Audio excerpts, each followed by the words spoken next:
그럼 지금부터 시작하도록 하겠습니다. 저자와 함께 읽는 디베르시타스, 못다 쓴 이야기, 새로 쓸 이야기라는 행사로 오늘 만나 뵙게 됐고요. 저는 진행을 맡은 김채연입니다. 제가 마스크 잠깐 내리고 인사드릴게요.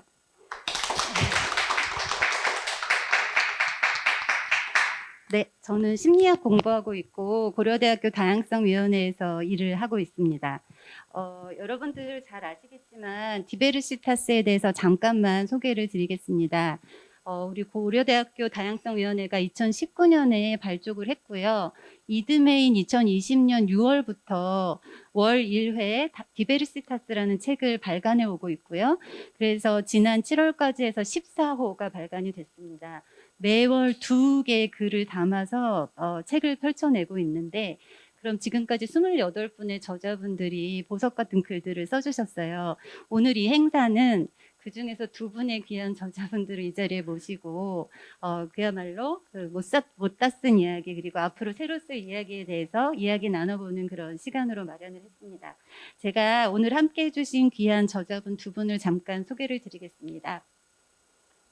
먼저 미디어학부, 고려대학교 미디어학부에 재직 중이신 신혜린 교수님 소개해드리겠습니다. 박수로 맞아주십시오. 네. 자세한 이력은 책에도 나와 있고 여기 뒤에도 나와 있는데 교수님 자신이 아주 다양한 전공을 섭렵을 하시고 굉장히 융합적인 연구를 하고 계신, 그래서 아주 흥미로운 또 글을 써주신 저자로서 인기가 너무 많으셔서 오늘 꼭 만나 뵙고 싶은 저자로 저희가 모시게 됐고요. 본격적으로 한번 2분의 이야기를 듣고 싶은데요. 먼저 간단하게 처음 섭외를 받으셨을 때 어떤 기분이 드셨는지가 저는 궁금합니다. 특히 이제 신혜린 교수님은 2호의 글을 써주셨어요. 그래서 아마 그때 제가 편집 그 과정을 생각해 보면 1호가 아직 나오지 않은 시점이 아니었을까 싶고, 디베르시타스라는 게 뭔지 아직 사람들이 모를 때 이런 글을 써달라라는 요청을 받고 어떤 기분이 드셨을까요? 네, 일단 너무 감사했고요. 이런 좋은 취지의 일을 좋은 책자로 엮어내신다는 게 정말 너무 좋았어요. 그때 학교 차원에서. 그래서 굉장히 영광이었고요. 다행히 민영 교수님께서 처음에 불러주실 때 1호에 실린 글들을 보여주셨어요. 맛배기로. 그래서 이런 식으로 쓰면 되겠구나 싶은 생각이 들긴 했는데, 네, 잘 썼는지. 네.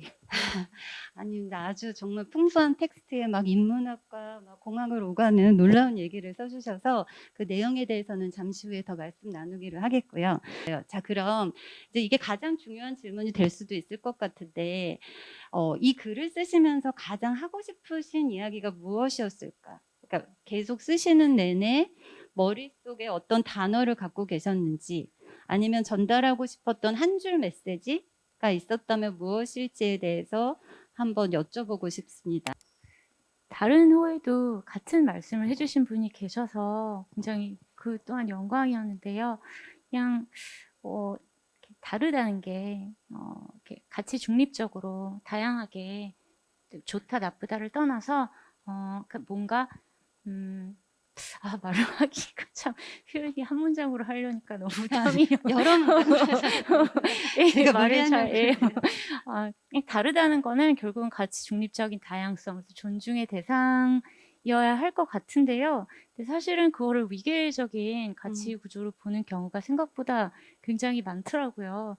그래서 제가 하는 분야가 아무래도 SF이다 보니까 그런 쪽을 한다 그러면 다들 뭐 미래의 얘기다, 인공지능 이런 것도 대중문화에 나오는 걸 보면 꼭 반드시 일반 인공지능이나 초인공지능처럼 이렇게 인간과 비슷한 모습으로 나오잖아요. 근데 현실의 인공지능이나 아니면 뭐 로봇이나 이런 거랑 거리가 있음에도 불구하고 또 사람들은 굉장히 인간적으로 받아들임과 동시에 이율배반적으로, 하지만 인간이 아니니까 우리의 기준은 적용되지 않아 라는 생각을 많이 하는 것 같아요. 근데 아까 지금 피디님께서 말씀하신 대로 우리 가까이 다양성 문제가 우리 삶의 문제라는 거를 생각을 해보면 그걸 뒤집어 봤을 때 결국은 인간이 창출하고 그리고 인간이 같이 영위하고 같이 살아나갈 비인간 행위자들인데 그게 네. 우리의 문제고 그리고 그들의 문제는 저 먼 미래의 문제도 아니면 인간이 아니기 때문에 뭐 타자의 문제도 아니고 결국은 자신의 문제라는 거를 같이 생각해 봐야 하는 시기가 온 것 같아서요. 네. 그 얘기를 쓸 수 있어서 너무 감사했습니다. 네. 또 인공지능이 어떻게 구현되냐에 따라서 거기서 창발되는 존재가 얼마나 다양성을 존중하는 존재일 수 있는지 아니면은 뭔가 편견을 가진 존재일 수 있는지 이런 부분에 대해서도 굉장히 흥미롭게 읽었습니다.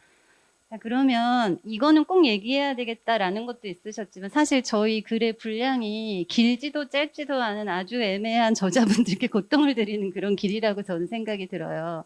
A4 용지 10장 네, 정도의 분량인데 여기에다가 짧게 단상만 쓰고 끝나기에는 너무 분량이 많이 남아있을 것 같고 또 뭔가 긴 이야기를 쓰자 하면은 좀 애매하게 짧은 그런 분량이라고 생각이 들어서 계획하셨다가 혹시 글에 분량 때문에 결국은 담지 못하신 이야기도 있지 않을까라는 생각이 들었거든요. 혹시 신혜림 교수님 그런 내용 있으셨나요? 너무 막 고민하면서 써가지고 고민한 게 내용이 뭐 심오해서 고민한 게 전혀 아니고요. 한글로 저도 출판을 할 글을 써본 게 태어나서 두 번째라서요. 너무 무서웠어요. 쓰면서 말이 안 되면 어떻게 하지? 이러고 막 부들부들 떨면서 써서 사실 잘 기억이 안 나긴 하는데요. 네, 네, 예. 네. 근데 좀 더 여러분들께서 많이 본 텔레비전 드라마라든지 영화 얘기랑 같이 엮어서 더 많이 쓰고 싶었는데요. 네, 뭐 네. 엑스마키나라든지 아니면 많이 보신 웨스트월드라든지 사실 한국에서 별로 그닥 인기가 없었던 것 같은데 퍼슨 오브 인터레스트라는 드라마가 정말 짱이거든요. 그래서 본 중 최고라는 생각에 재미도 있고 괜히 그런 오타쿠처럼 추천을 막 하고 싶잖아요. 써놔야겠네요. 그래서 진짜. 꼭 쓰고 싶었는데 네, 그건 일단 실력이 안 되고 분량도 안 돼서 쓰지 못했습니다. 지금 겸양의 말씀을 하셨지만 두 번째로 한글로 쓰신 글이 이런 퀄리티라니 한글로 글을 많이 썼는데 이렇게 쓰는 저는 매우 지금 쪼그라들고 있습니다.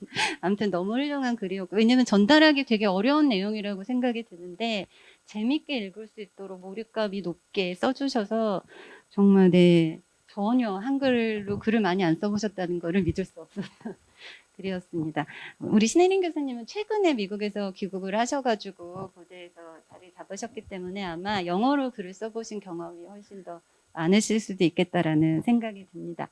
네, 제가 모실 때 숙제를 드렸어요. 무려 와주시는 것만도 감사하기 이를 데 없는데 무려 막 숙제를 드리면서 본인이 쓰신 글 말고 디베르시타스에 있었던 다른 글에 대해서 좀 한번 말씀을 해주셨으면 좋겠다라고 여쭈었어요. 말도 안 되는 그런 죄송한 일을 했는데 제가 너무 놀랍고 감사하고 기뻤던 것은 이미 저자이실 뿐만 아니라 애독자셨어요. 신혜림 교수님은 우리 구성원이시니까 매달 이 책을 받아보고 이미 답이 있으시더라고요. 이것도 얘기할 수 있고 저것도 얘기할 수 있고 이미 좋아하셨던 글이 있으신 상황이어서 매우 기뻤고 그 다음에 우리 PD님은 다시 다 읽어보신 것 같아요. 제가 잠깐 읽어보고 말씀드리겠습니다 하시더니 며칠 있다가 정해서 말씀을 해주셨거든요. 그래서 이렇게 무리한 부탁을 드렸는데 관심 있게 읽으셨던 글을 선정을 해서 저한테 말씀을 해주셨습니다. 그래서 다른 글에 대해서 왜 인상 깊으셨는지 그리고 한번 본인의 시각으로 그 주제를 다뤄본다면 어떨지 그 이야기를 나눠봤으면 좋겠습니다. 네. 정말 너무 재밌게 읽었습니다. 그래서 사실 아까 말씀하실 때 너무 공감을 했던 게 저도 대학원에 가서도 제가 뭘 해야 될지 전혀 생각이 없는 상황이라 가지고 이거저거 해볼 수 있는 거 너무 좋은 것 같아요. 근데 영문학이건 아니면 지금 하는 AI건 아니면 SF건 사실 항상 관련 기술 담론에 관심을 가져왔는데요. 프랑켄슈타인은 굉장히 어떤 분야랑도 다 연결되는 굉장히 다층적이고 재미있고 또 되게 슬픈 텍스트라 특히 외모에 중점을 맞춰서 해주신 얘기가 정말 지금 시국하고도 너무 잘 맞아 들어가고 시적절한 얘기인 것 같아서요. 프랑켄슈타인은 영문학에서도 그렇고 아니면 뭐 SF 관련, 인공지능 관련 수업이나 그래서 늘 거의 원류처럼 많이 다루는 얘기잖아요. 근데 참 흥미로운 게 학생들하고 얘기를 해보면 왜 그렇게 박사가 자신의 피조물을 만들어 놓고 이렇게 냅다 버렸는지에 대해서 다양한 해석들이 굉장히 분분한데요. 그 얘기는 의외로 잘 안 나오더라고요. 책을 보면 계속 못생겨서 정말 무섭게 생겨서 와 막 눈이 노랗다. 정말 뭐 눈에 빛이 없다. 너무 거대하다. 뭐 여기 얼기설기 붙였다. 그러니까 정말 외모 얘기만 주로 나와요. 근데 그걸 이제 여러 가지 이렇게 말로 수식을 해서 그렇지 뭐 결론은 정말 못생겨서 버렸다. 내가 만들었지만 끔찍해. 이런 얘기인데요. 이게 굉장히 확 다가오는 얘기잖아요. 그래서 요즘 외모 지상주의라든지 아니면 디지털 미디어 수업하다 보면 학생들이 외모 지상주의의 문제가 요즘 어떻게 재생산되고 확대 생산되는지 얘기를 참 많이 하더라고요. 뭐 스텝챗 디스모피아라든지. 근데 그 당시만 해도 그러니까 뭐 여러 가지 의견이 분분했겠지만은 프랑켄슈타인 같은 텍스트는 저자분께서 노혜경 선생님께서 짚어주신 대로 굉장히 인간 중심주의적인 사고를 지향을 하는 것 같으면서도 어떻게 보면 또 불쾌한 골짜기에 그 기준을 타파하는 지점까지 가지 못하고 지적하는 데서 그냥 끝나는 것 같아요. 그래서 그 점이 많이 아쉬운데 텍스트를 꼼꼼히 상세히 분석을 하면 외모 지상주의랑 남녀 차별 문제랑 그리고 인종차별 문제랑 그리고 이렇게 신체적인 다양성의 문제가 다 한때 얽힌 담론이라는 거를 굉장히 효과적으로 보여주는데 이제 다만 그거를 소리 높여서 이게 문제야라고 말해주지 못하는 시대적인 한계 때문에 그런 점을 굉장히 재밌게 분석을 해주셨더라고요. 그래서 또 불쾌한 골짜기 얘기 나오면 학생들이 정말 사람이랑 되게 비슷하게 생겼는데 약 2% 부족하면 역시 으스스하고 찜찜한 건 사실이군 뭐 점점점에서 끝나는 경우가 많은데 그게 사실 굉장히 문제적인 기준이잖아요. 그러니까 인간과 가장 비슷하게 생긴 존재 그리고 움직이는 존재는 호감도 100%다. 그럼 그 인간과 가장 비슷하게 생겼다는 건 어떤 인간을 말하는 것이냐? 뭐 팔다리가 다 있어야 되느냐? 없으면은 그럼 불쾌한가? 뭐 내지는 여러 가지 문제가 제기되는데요. 요즘의 외모 기준이 굉장히 불쾌한 골짜기랑 맞닿아 있는 특히 학생들이랑 그냥 이 시대를 사는 디지털 미디어를 영위하는 모든 사람들한테 큰 문제가 되고 있는 것 같아요. 그래서 굉장히 인상 깊게 공감하면서 읽었습니다. 네, 저도 심리학 중에서도 시각을 전공하고 있고, 저 학부에서 미학을 전공해서 아름다움, 지각 이런 얘기를 매우 하고, 저 자체가 매우 감각 오리엔티드 된 사람이어서 그런 면에서 또 그 텍스트를 바라볼 때 저도 한번 반성하게 되는 그런 글이었기도 했었는데요. 우리 신혜림 교수님 아까 이제 텍스트, 문서 텍스트에 대해서 말씀을 해주셨지만 또 지금 미디어학부에서 연구도 하고 계시고요. 우리 13호에는 영화평론가이신 이대현 선생님이 영화와 다양성에 대해서 또 다뤄주신 글이 있었어요. 그 글은 어떻게 읽으셨나요? 네, 영화 얘기라서 너무너무 재밌게 읽었고요. 굉장히 다양한 영화를 많이 이렇게 언급을 해주시고 또 분류도 해주셔서 분류 기준이라든지 아니면 뭐 이렇게 언급하시는 그런 뭐 연도라든지 종류라든지 장르 이런 거를 굉장히 흥미롭게 읽었고요. 그 영화가 사실 굉장히 많은 대중들이 쉽게 일상적으로 접하게 된 그런 양태의 재현이 됐기 때문에 더 가까이 다가올 수 있는 것 같아요. 그래서 다양성을 전달하기에도 굉장히 좋은 매체지만 또 한편으로는 다양성이라는 게 굳이 이렇게 인식하고 보지 않을 때 어떤 식으로 잊혀지고 또 이제 왜곡될 수 있는가도 가장 어떻게 보면 효과적으로 보여주는 매체인 것 같은데 그런 점도 이제 살짝 얘기를 해주셔서 재현의 문제를 얘기를 해주셔서 그 부분을 굉장히 흥미롭게 읽었어요. 네. 혹시 또 다른 부분에서 영화와 다양성을 얘기할 수 있을 만한 그런 주제가 있을까요, 교수님? 저는 혹시 요새 디즈니라든지 뭐 넷플릭스 이런 데에서 폴리티컬 커렉트니스를 위해서 뭐 어떤 캐릭터를 꼭 배치를 한다거나 이런 것들이 어떻게 보면 다양성을 위해서 좋은 움직임 같기도 하나 그게 또 너무 전형적으로 되면 또 다른 스테레오타이핑이 되지는 않나라는 생각이 들고 많은 분들도 그런 논의를 하고 계신 것 같은데 그 부분에 대해서 혹시 어떻게 생각하시는지 궁금합니다. 그래도 얼마 전에 디즈니에서 일하다가 퇴사한 친구랑 수다를 떨고 있었는데요. 이제 미국에서는 PC에서 나가서 워크라는 움직임이 가시화가 되면서 너무 PC에서 지겹다. 짜증난다. 이런 움직임도 굉장히 많고요. 또 지난 해까지 더 그런 경향이 있었는데요. 일단은 좋은 점이 많은 것 같아요. 예를 들어서 제가 어릴 때 디즈니 만화를 너무 사랑했고 지금도 사랑하는데 보고 큰 만화를 생각을 해보니까요. 일단 대표적인 케이스가 백설공주랑 잠자는 숲속의 미녀랑 이제 신데렐라랑 시간이 좀 흘러서 인어공주랑 그다음에 미녀와 야수랑 이렇게 쭉 계보가 이어지잖아요. 근데 답이 딱 정해져 있잖아요. 일단 여자는 다 예쁘고 다 공주이고 뭐 출생의 비밀이 있건 없건 그러면 이제 다행운이 와요. 근데 남자는 꼭 잘생겨야 한다는 그런 조건은 없는데요. 일단 잘생기게 나오지만 거기서 이렇게 딱히 다루지는 않고 그러나 용감하고 능력이 있어서 그래서 이런 식의 정형화가 굉장히 아름답게 효과적으로 전달이 되고 있어서 그 점도 많이 지적을 당했지만요. 겨울 공주? 겨울 왕국 때부터 많이 바뀌잖아요. 근데 흥미롭게도 그 만화를 굉장히 사랑하는 사람도 있고 거부감을 갖는 사람도 있는데 저는 이렇게 광팬은 아니었어요. 왜냐하면 PC 하려고 엄청 애를 쓰는구나라고 이렇게 너무 보여서. 써붙인 것 같은. 근데 그게 나쁘냐 하면 그건 그렇지 않은 것 같아요. 왜냐하면 재현이라는 게 그러니까 여러 가지 재현의 문제점이 있을 수 있지만 아예 재현이 부재하는 상황도 굉장히 문제고 그 재현이 적은 케이스도 너무 문제고 그리고 왜곡된 재현이 많은 경우도 문제잖아요. 근데 소수자의 경우는 이 세 가지가 합쳐져서 그냥 한 시대에 몇 가지 영화의 문제가 아니라 수십 년에 걸쳐서 그런 양상들이 누적적으로 퍼져왔기 때문에 그런 문제를 전면화해서 새로운 시도를 보여준다는 건 너무 필요한 것 같아요. 근데 그게 이렇게 장기화될 때는 아무래도 이제 이게 시국을 바꿔보는 그런 시도였다. 그럼 그 이후로는 이 세 가지 내지는 그 이상의 문제를 다루는 작품들이 지속적으로 다양하게 여러 가지로 나와줘야 하는 것 같은데요.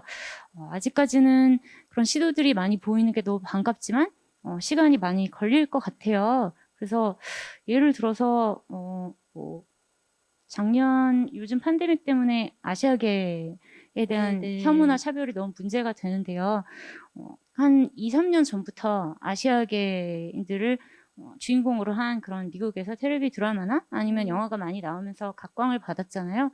근데 뭐 크레이지 리치 아시안 엄청 떴는데 그건 동남아인들이 보기엔 엄청 또 짜증나는 영화이거든요. 동남아를 전혀 재현을 하지 못했고 블랙팬서는 굉장히 의미가 깊은 영화죠. 마블이나 슈퍼히어로 역사를 보면은 소수인종이 굉장히 이렇게 전혀 제대로 다뤄지지 않은 거는 차치하고서라도 다뤄지면 슈퍼맨, 배트맨, 스파이더맨은 뭐 그냥 백인인데 블랙팬서는 까만 표범이고 뭐 하여튼 이런 식으로 이런 특징을 전면한 케이스가 많은데 블랙팬서 보면은 너무 충격적이에요. 사실 그 좋은 영화라고 하는데 거기 부산 나오잖아요. 근데 그걸 본 순간이 잊혀지지가 않아요. 부산이 배경으로 나오는데 거기 자갈시장에 갔더니 이제 그 비밀 카지노에 주인공 뭐 일단 블랙팬서는 없고 그 여동생이랑 애인이 가가지고 이렇게 얘기를 하면서 아줌마의 안내로 카지노를 들어가는데요. 아줌마가 부산 사투리를 못하는 건 물론이고 한국말을 하나도 못 알아듣겠는 거예요. 근데 10몇 년 전이라 기억하실지 모르겠지만 007 영화 중에 하나에 그 북한 장군이랑 리균이 나온 영화가 있었죠. 거기에 북한 장군이 이제 백인으로 변신하면서 북한말을 하는데 똑같은 상황이 벌어졌는데요. 그때도 살짝 문제가 됐었죠. 차인표가 뭐라고 했던 기억이 나는데요. 리균의 역할에 캐스팅 될 뻔하다 말아서 비판이 좀 있었어요. 네, 한국 내에서 주로 비판이 있었기 때문에 미국에서 별로 아무도 상관하지 않았던 기억이 나는데 그러고 나서 10몇 년이 지난 후에도 똑같은 일이 넘버 1 또 벌어졌다는 거. 넘버 2는 이 영화가 딴 영화가 아니고 블랙팬서잖아요. 그래서 다양성을 전면에 내세우고 소수자를 다른 시각으로 바라보자, empowerment를 하자라고 만든 영화에서 이건 별로 상관이 없군. 중요하지 않아. 아시아계가 어떻게 비치든 테크노 오리엔탈리즘, 아시아는 그냥 뭐 미학적으로 벽지 정도로 사용하고 전혀 주체성을 주지 않는다. 그러니까 일단 이거를 보는 일부 관중의 입장을 전혀 생각하지 않았고 그리고 담론의 근본적인 문제가 흑백 차별과 연관돼 있다는 것을 전혀 인지하지 않았고 이런 게 모두 이렇게 맞물려 들어가는데 특히 이러한 영화에서 딴 것도 아니고 블랙팬서 같은 영화에서 또 똑같은 케이스가 클라우드 아틀라스에서도 있었고요. 그 영화가 너무 얼기설기해서 보셨는지 모르겠는데 저는 워쇼스키 자매 팬이었기 때문에 지금은 왕팬이었기 때문에 봤는데 거기도 네오 서울이라는 데가 나와요. 근데 거기서 이렇게 주인공들이 환생을 하면서 각기 다른 시대를 살기 때문에 뭐 조금 이해를 한다 쳐도 옛날에 딴 시대에 살던 주인공이 네오 서울, 미래 서울에 환생을 하는데 거기에 보면 이렇게 순혈 한국인들이 나오는데 그들이 막 클론들을 압박해요. 순혈 한국인들 역할로 나오는 배우들이 백인이다 보니까 뭐 한국인 설정을 하고 싶었다는 건 알겠는데 얼굴에 노란 칠을 하고 눈을 이렇게 위로 붙이고 광대뼈를 넣고 약간 그 스타트rek에 나오는 외계인처럼 나와요. 그러니까 근데 워쇼스키 자매는 한국을 매우 사랑하는 대칭. 그래서 맨날 비도 닌자 어쌔신도 찍고 배두나도 맨날 캐스팅하고 이런 사람들이 아무런 이제 생각이 없이 딱히 인식이 없이 옐로우페이스라는 문제적인 관행을 그대로 되풀이했다는 거. 그게 받아들여질 수 있다라는 그 맥락적인 측면을 전혀 고려 안 한 했다는 거.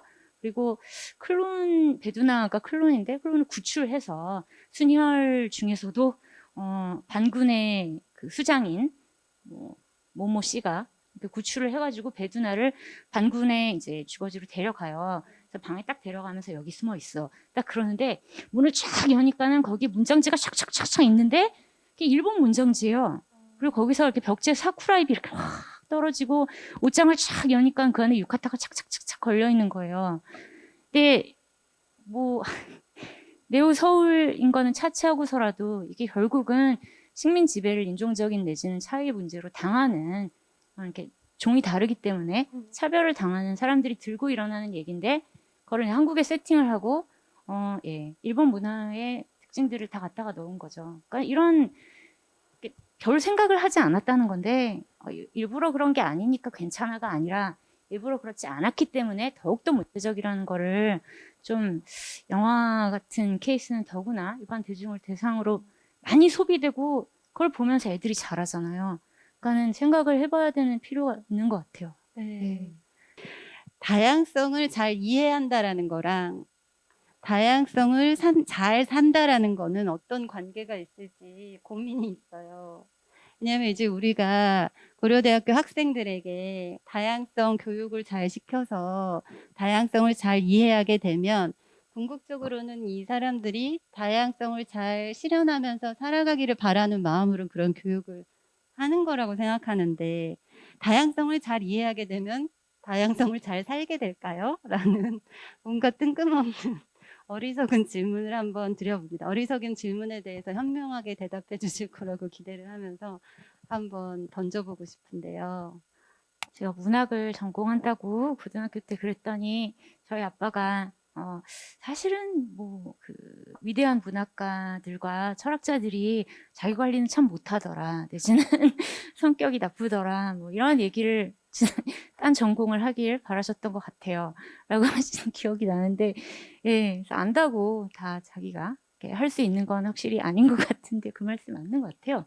근데 그래도 지금 말씀하신 대로 알면 확실히 뭐 다음에 뭘 하려다가도 잠깐 망설이게 되는 그 찰나의 순간도 있을 거고 그리고 한 번 더 생각해 볼 수 있는 그런 기회가 없다가도 생길 것이고 그리고 다른 사람들과 이 주제에 대해서 얘기를 나눠볼 기회도 생길 것이고 그렇기 때문에 확실히 중요한 것 같아요. 그래서 100% 실천은 할 수 없더라도 혼자 실천하는 게 아니라 이 사회에서 우리가 다 같이 실천하는 거기 때문에 파급력이 있을 것이고 굉장히 중요한 것 같아요. 특히 요즘 시대가 아까 PC 얘기 나왔지만 뭐 포스트 인종주의라든가 아니면 포스트 페미니즘이라든가 아니면 뭐 PC의 시대 이렇게 하면서 뭐 누가 내놓고 그런 차별을 그런 건 다 지나지 않았나 뭐 알만한 사람이면 안 그러지 않을까 이런 걸 깔고 들어가는 경우가 또 많이 있잖아요. 근데 현실은 그렇지 않기 때문에 이제 뭐 시스테믹 인종차별 이런 얘기가 나오고, 네, 차별 이런 얘기도 나오고 하는 것 같은데요. 그러니까 모르기 때문에 내지는 의도하지 않았기 때문에 괜찮다. 이제는 정말 뭐 이게 전면화되지 않고 그냥 어쩌다 보니 그랬다.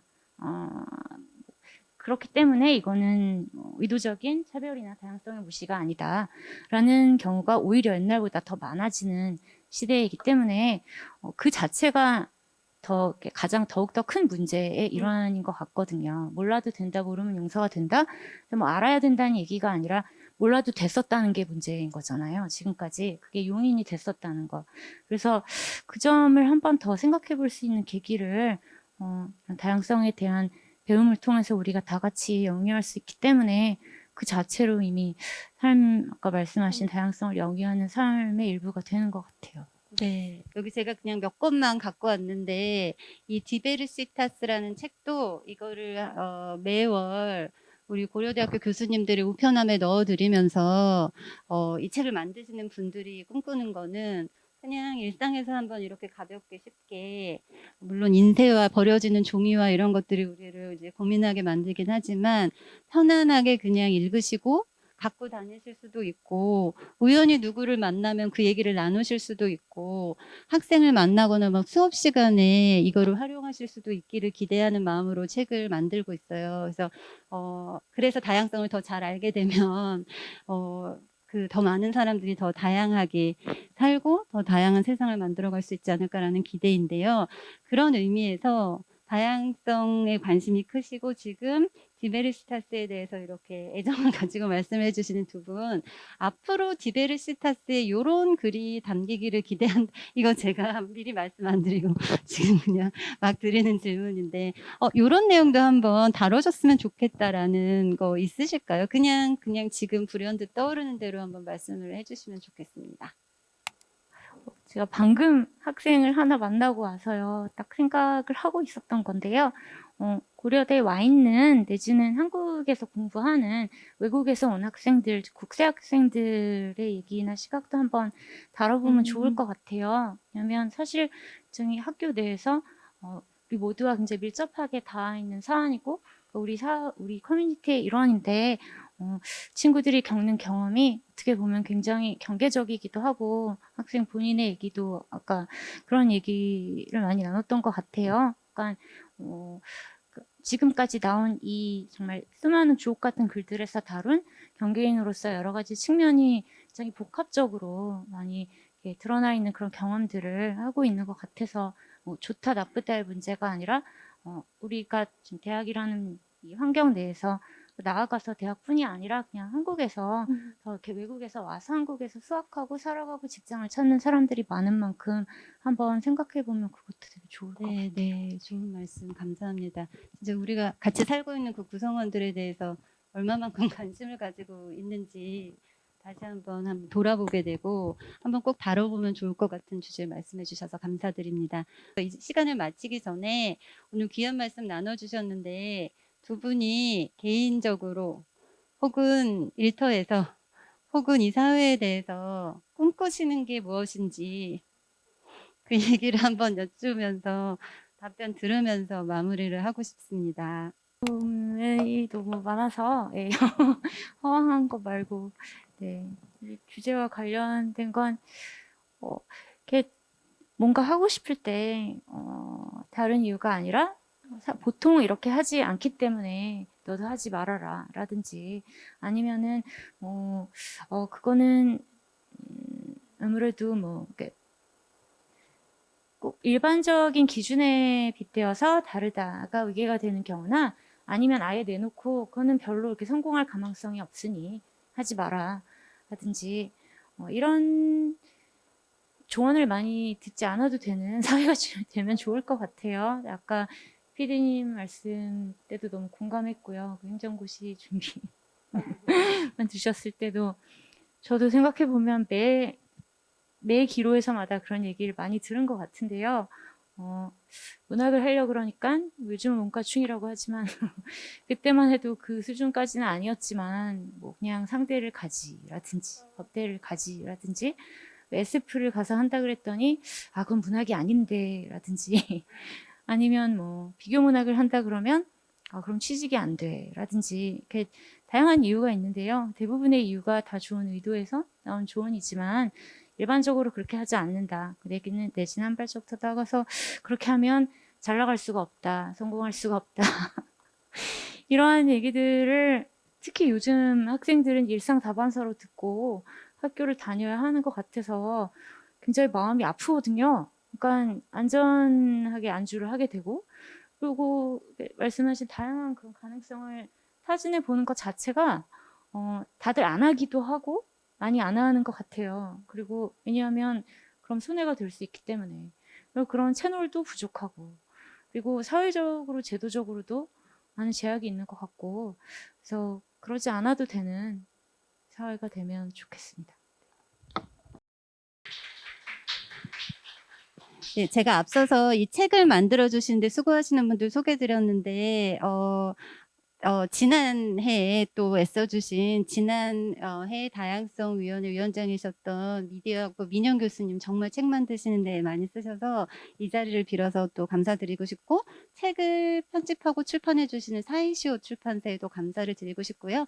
마지막으로 독자가 없으면 책은 존재의 의의가 없는 것이기 때문에 매달 이 책을 기다려 주시고 버리지 않으시고 읽어봐 주시는 모든 우리 독자들께 앞으로도 많은 응원과 성원 부탁드리면서 저희는 또 더 좋은 책을 만들 수 있도록 애쓰겠다라는 말씀을 드리고 싶습니다. 그리고 오늘 이렇게 말씀 나눠보니까 이 시간은 시즌2로 가야 되지 않을까 라는 생각이 듭니다. 앞으로도 또 다른 저자분들 모시고 귀한 말씀 들어볼 수 있는 자리를 마련해 보도록 하겠습니다. 오늘 함께 해주셔서 감사합니다. 이것으로 마치도록 하겠습니다.